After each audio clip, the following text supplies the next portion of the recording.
بسم اللہ الرحمن الرحیم۔ السلام علیکم ورحمۃ وبرکاتہ۔ 7 ایسی برائیاں جو ہمارے اندر پائی جاتی ہیں وہ ہمیں اللہ کی رحمت سے دور کرتی ہیں، مشکلیں اور مصیبتوں کا سبب بنتی ہیں۔ چلیں ویڈیو کا آغاز کرتے ہیں۔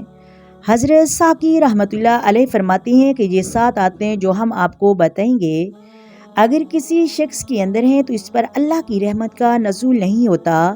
اس ویڈیو کا بنانے کا مقصد یہ ہے کہ ہمارے اندر تو یہ عادتیں نہیں پائی جاتی۔ وہ 7 عادتیں یہ ہے کہ نمبر 1، مال کا لالچ۔ یہ نہیں دیکھنا کہ وہ مال حلال طریقے کے ساتھ ہے یا حرام طریقے سے، بس مال جمع کرنا ہے۔ نمبر 2، کثرت سے ہنسنا۔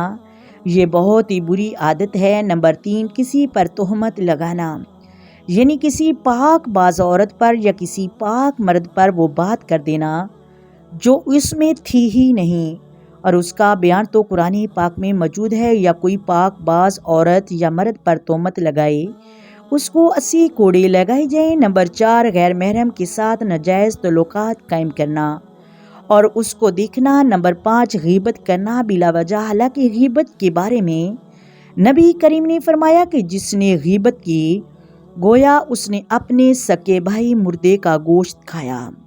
نمبر 6، نماز کو وقت پر ادا نہ کرنا۔ نمبر 7، نفسیاتی خواہشات میں مبتلا رہنا، یعنی جو ہمارا دل یا ہمارا نفس ہمیں کہہ رہا ہے ہم وہی کرتے جا رہے ہیں۔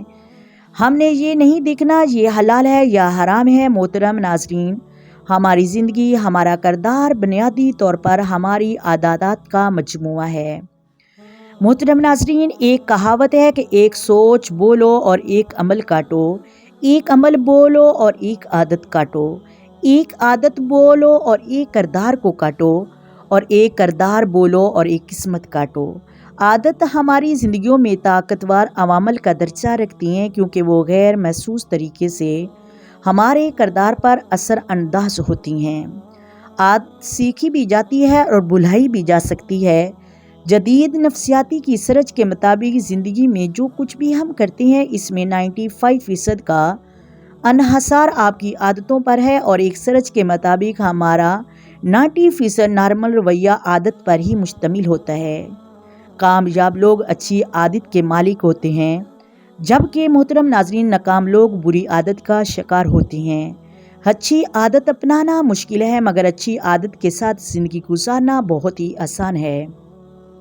اس کے برعکس بڑی عادت اپنانا آسان ہے مگر ان کے ساتھ زندگی گزارنا بہت مشکل ہے۔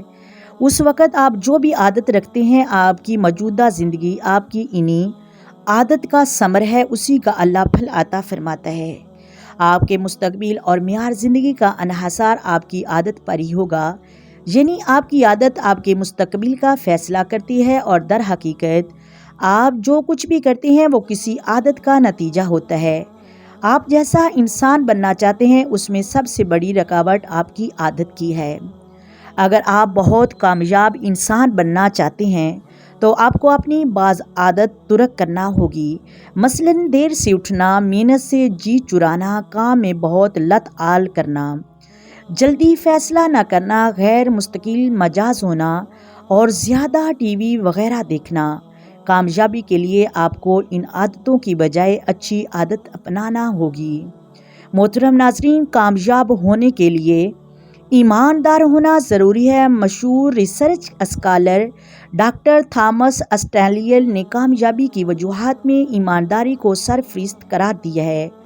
کامیابی، خصوصی مالی کامیابی کی سب سے بڑی وجہ ایمانداری ہے۔ ہمارے ہاں بدقسمتی سے اکثر بدنیت ہیں، جبکہ رسول اکرم صلی اللہ علیہ وآلہ وسلم نے فرمایا سچے اور امانت دار تاجر کو آخرت میں نبیوں، صدیقوں اور شہداؤں کی رفاقت نصیب ہوگی۔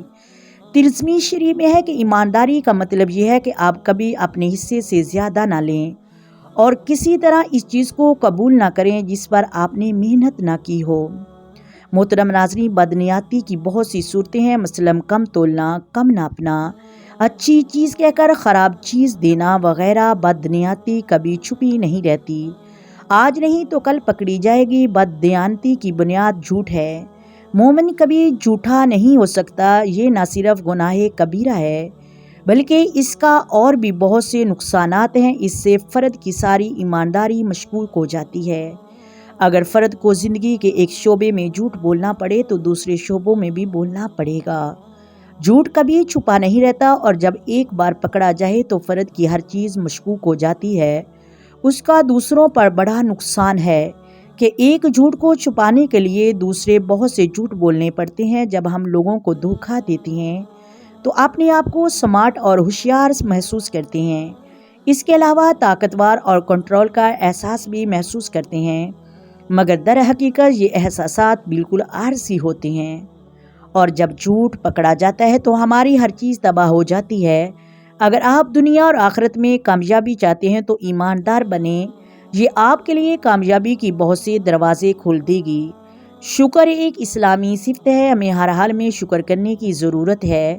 شکر گزاری، جس کے بارے میں اللہ تبارک و تعالیٰ فرما رہا ہے کہ جو شخص جس نعمت پر شکر کرے گا میں اسے وہ نعمت زیادہ دوں گا۔ شکر گزاری در حقیقت احساس کا نام ہے، یہ زبان سے نہیں اپنے عمل سے ہوگا۔ احساسات عمل سے ہی پیدا ہوتے ہیں۔ ہمارے ذہن میں شکر گزاری کا یہ تصور بیٹھا ہوا ہے کہ 100% شکر الحمدللہ پڑھنا ہے، یا اگر کسی نے حال پوچھا ہے تو جواب میں شکر الحمدللہ کہنا ہے، چاہے وہ شکر محسوس ہو یا نہ ہو۔ صرف تسبیح پڑھ لینا، جواب میں شکر کہہ دینا شکر نہیں۔ شکر گزاری کا مطلب یہ ہے کہ اللہ تعالیٰ نے جو دیا ہے وہ اللہ تعالیٰ کی راہ میں استعمال ہو۔ زندگی میں اللہ تعالیٰ کے وعدے کے مطابق زندگی اور شکر گزاری کرنا چاہیے۔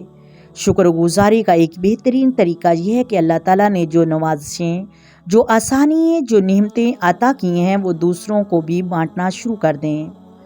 اپنے رویے، اندازے سے، اپنے برتاؤ سے شکر گزار بنیں۔ محترم ناظرین، کیونکہ برتاؤ عمل سے پتہ چلتا ہے کہ بندہ کتنا شکر گزار ہے۔ جس چیز کے لیے ہم شکر ادا کرتے ہیں وہ حاصل ہو جاتی ہے۔ امید ہے ویڈیو اچھی لگی ہوگی۔ اگر ویڈیو اچھی لگی تو لائک کریں، شیئر کریں۔ آئے مل کر آقا دو عالم نور مجسم سرور کائنات صلی اللہ علیہ وآلہ وسلم کی ذات پر درود و سلام پڑھیں۔ الصلاۃ والسلام علیک یا سیدی یا رسول اللہ، الصلاۃ والسلام علیک یا سیدی یا حبیب اللہ، الصلاۃ والسلام علیک یا سیدی یا نبی اللہ، وعلی آلک و صحابک یا سیدی یا محمد رسول اللہ۔ اللہ حافظ۔